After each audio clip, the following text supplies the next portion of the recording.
East of the Sun and West of the Moon, collected by Andrew Lang. Once upon a time, there was a poor husbandman who had many children and little to give them in the way of either food or clothing.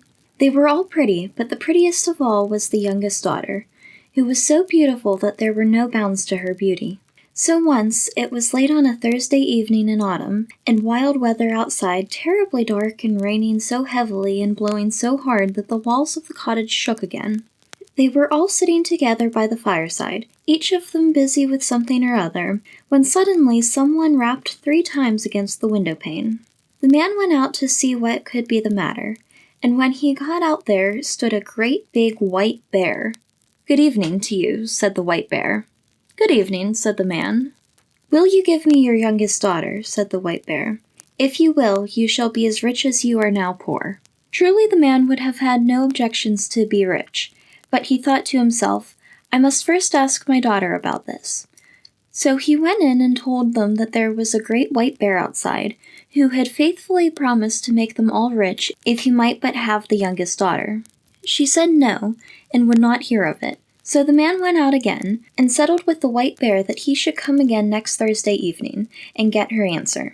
Then the man persuaded her, and talked so much to her about the wealth that they would have, and what a good thing it would be for herself, that at last she made up her mind to go, and washed and mended all her rags, made herself as smart as she could, and held herself in readiness to set out. Little enough had she to take away with her.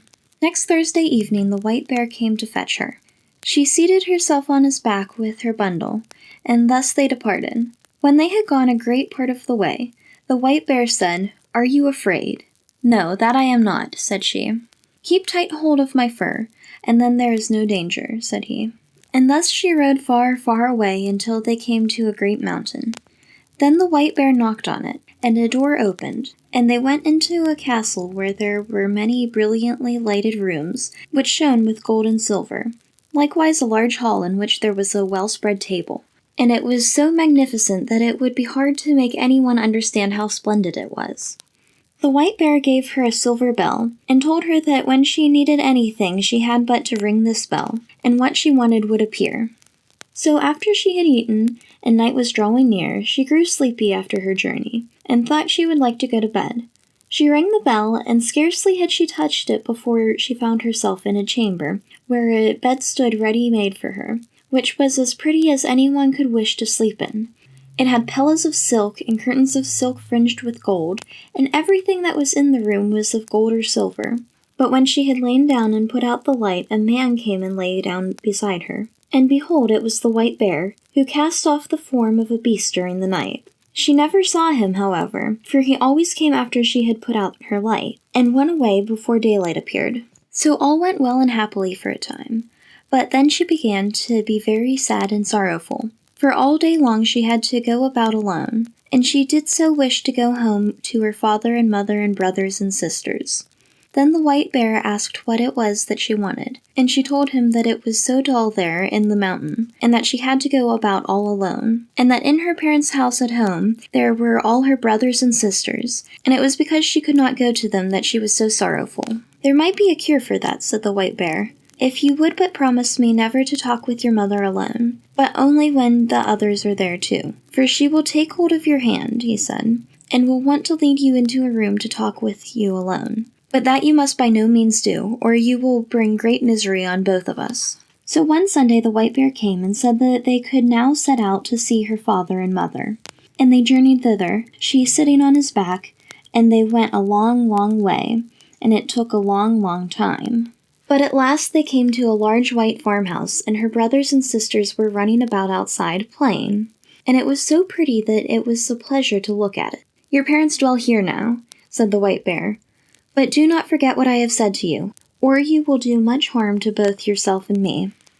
"No, indeed," said she. "I shall never forget." And as soon as she was home, the white bear turned round and went back again. There were such rejoicings when she went in to her parents that it seemed as if they would never come to an end. Everyone thought that he could never be sufficiently grateful to her for all she had done for them all. Now they had everything that they wanted, and everything was as good as it could be. They all asked her how she was getting on where she was. All was well with her, too, she said, and she had everything that she could want. What other answers she gave I cannot say, but I am pretty sure that they did not learn much from her. But in the afternoon, after they had dined at midday, all happened just as the Winter Bear had said. All happened just as the White Bear had said. Her mother wanted to talk with her alone in her own chamber, but she remembered what the White Bear had said and would on no account go. "What we have to say can be said at any time," she answered. But somehow or other her mother at last persuaded her, and she was forced to tell the whole story.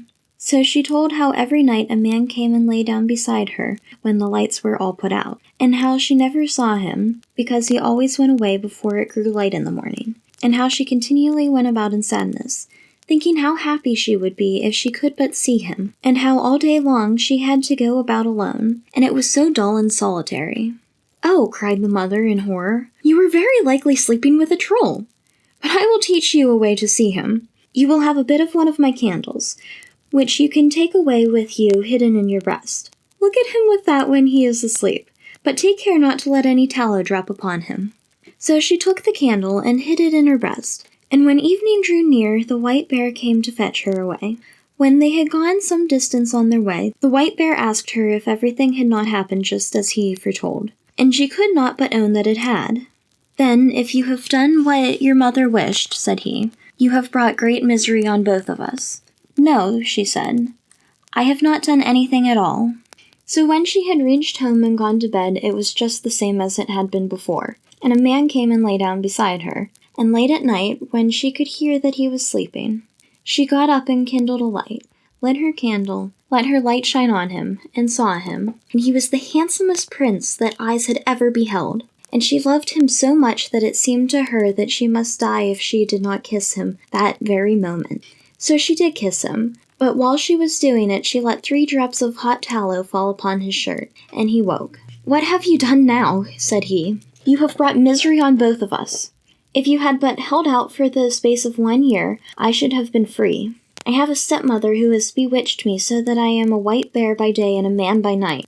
But now all is at an end between you and me, and I must leave you and go to her. She lives in a castle which lies east of the sun and west of the moon. And there too is a princess with a nose which is 3 ells long, and she now is the one whom I must marry." She wept and lamented, but all in vain, for go he must. Then she asked him if she could not go with him. But no, that could not be. "Can you tell me the way then, and I will seek you? That I may surely be allowed to do." "Yes, you may do that," said he, "but there is no way thither. It lies east of the sun and west of the moon, and never would you find your way there." When she awoke in the morning, both the prince and the castle were gone, and she was lying on a small green patch in the midst of a dark, thick wood. By her side lay the self-same bundle of rags, which she had brought with her from her own home. So when she had rubbed the sleep out of her eyes, and wept till she was weary, she set out on her way, and thus walked for many and many a long day, until at last she came to a great mountain. Outside it an aged woman was sitting, playing with a golden apple. The girl asked her if she knew the way to the prince who lived with his stepmother in the castle which lay east of the sun and west of the moon, and who was to marry a princess with a nose that was 3 ells long. "How do you happen to know about him?" inquired the old woman. "Maybe you are she who ought to have had him." "Yes, indeed I am," she said. "So it is you, then," said the old woman.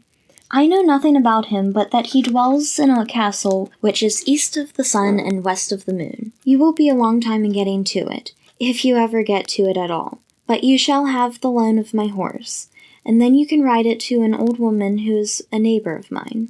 Perhaps she can tell you about him. When you have got there, you must just strike the horse beneath the left ear and bid it to go home again. But you may take the golden apple with you." So the girl seated herself on the horse, and rode for a long, long way, and at last she came to the mountain, where an aged woman was sitting outside with a gold carding comb. The girl asked her if she knew the way to the castle which lay east of the sun and west of the moon. But she said what the first old woman had said. "I know nothing about it, but that it is east of the sun and west of the moon, and that you will be a long time getting to it, if you ever get there at all. But you shall have the loan of my horse to an old woman who lives the nearest to me. Perhaps she may know where the castle is, and when you have got to her, you may just strike the horse beneath the left ear and bid it go home again." Then she gave the gold carding comb, for it might perhaps be of use to her, she said. So the girl seated herself on the horse and rode a wearisome long way onward again.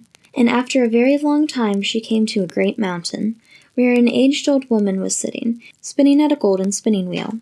Of this woman, too, she inquired if she knew the way to the prince, and where to find the castle which lay east of the sun and west of the moon.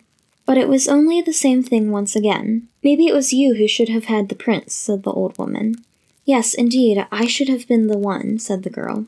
But this old crone knew the way no better than the others. It was east of the sun and west of the moon, she knew that. And you will be a long time in getting to it, if you ever get to it at all, she said.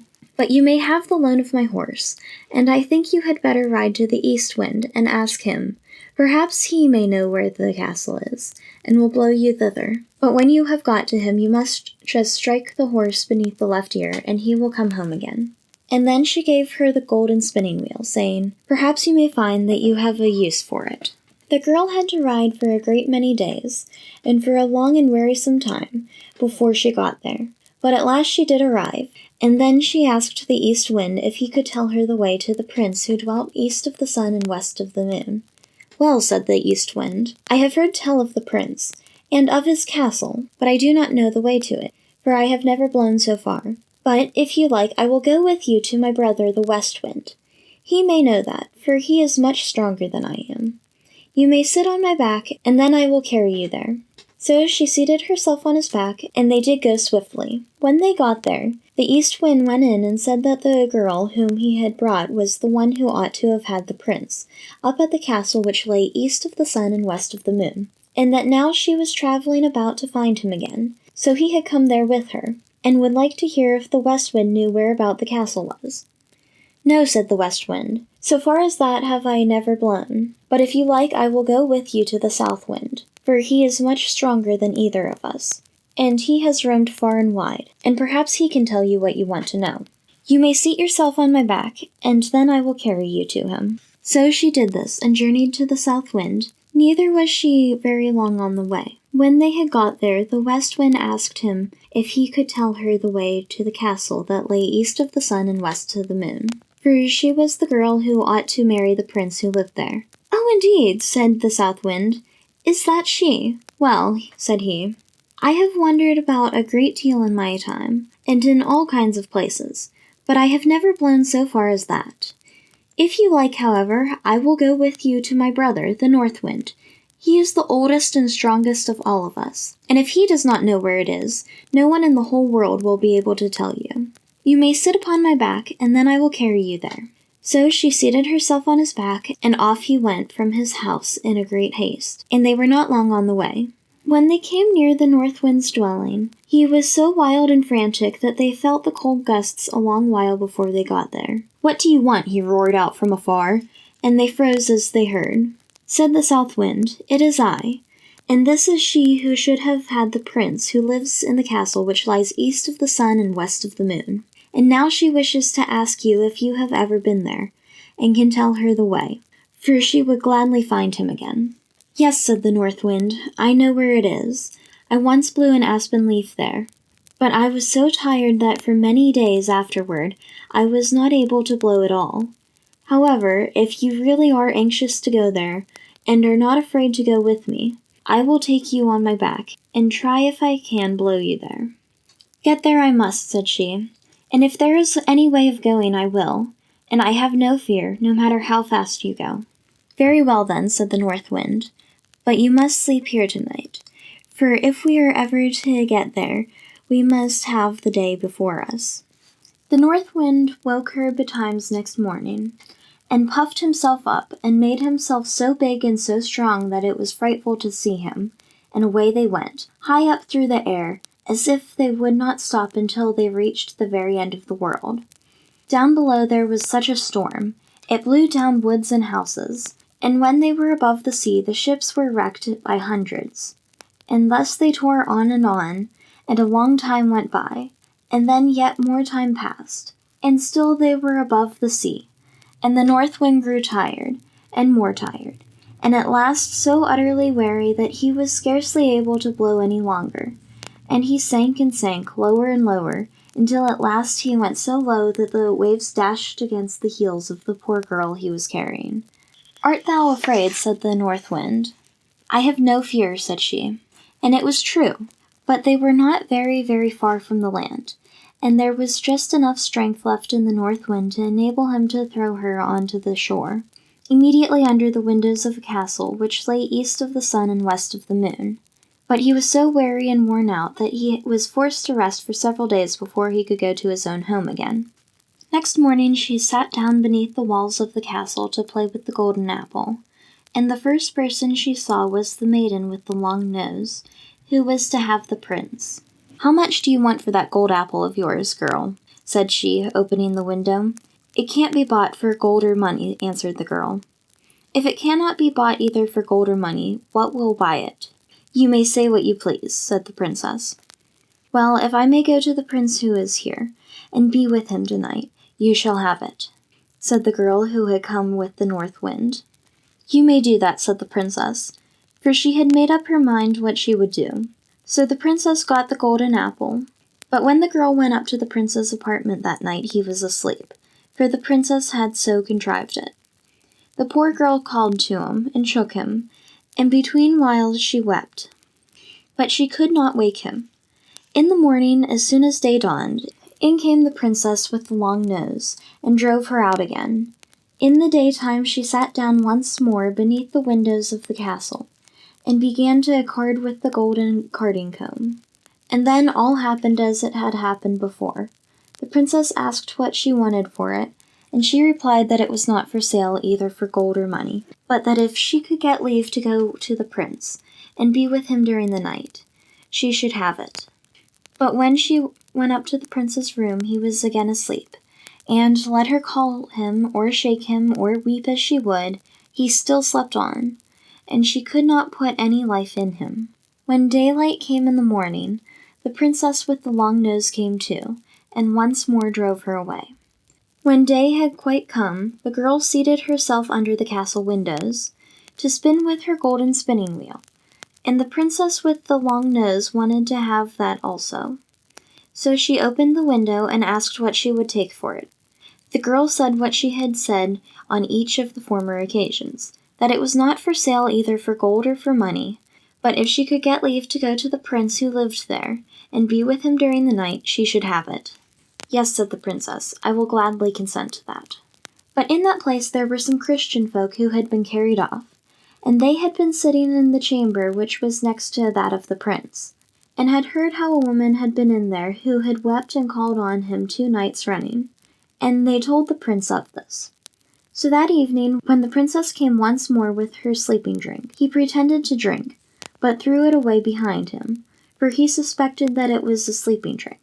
So when the girl went into the prince's room this time, he was awake, and she had to tell him how she had come there. "You have come just in time," said the prince, "for I should have been married tomorrow. But I will not have the long-nosed princess, and you alone can save me. I will say that I want to see what my bride can do, and bid her wash the shirt which has the 3 drops of tallow on it. This she will consent to do, for she does not know that it is you who let them fall on it. But no one can wash them out but one born of Christian folk. It cannot be done by one of a pack of trolls. And then I will say that no one shall ever be my bride but the woman who can do this, and I know that you can." There was great joy and gladness between them all that night. But the next day, when the wedding was to take place, the prince said, "I must see what my bride can do." "That you may do," said the stepmother. "I have a fine shirt which I want to wear as my wedding shirt, but 3 drops of tallow have gotten upon it, which I want to have washed off. And I have vowed to marry no one but the woman who is able to do it. If she cannot do that, she is not worth having." Well, that was a very small matter, they thought, and agreed to it. The princess with the long nose began to wash as well as she could, but the more she washed and rubbed, the larger the spots grew. "Ah, you can't even wash at all," said the old troll hag, who was her mother. "Give it to me." But she too had not had the shirt very long in her hands before it looked worse still, and the more she washed it and rubbed it, the larger and blacker grew the spots. So the other trolls had to come and wash, but the more they did, the blacker and uglier grew the shirt, until at length it was as black as if it had been up the chimney. "Oh," cried the prince, "not one of you is good for anything at all. There is a beggar girl sitting outside the window, and I'll be bound that she can wash better than any of you. Come in, you girl there," he cried. So she came in. "Can you wash this shirt clean?" he cried. "Oh, I don't know," she said, "but I will try." And no sooner had she taken the shirt and dipped it in the water than it was white as driven snow, and even whiter than that. "I will marry you," said the prince. Then the old troll hag flew into such a rage that she burst, and the princess with the long nose and all the little trolls must have burst too, for they have never been heard of since. The prince and his bride set free all the Christian folk who were imprisoned there, and took away with them all the gold and silver that they could carry, and moved far away from the castle which lay east of the sun and west of the moon.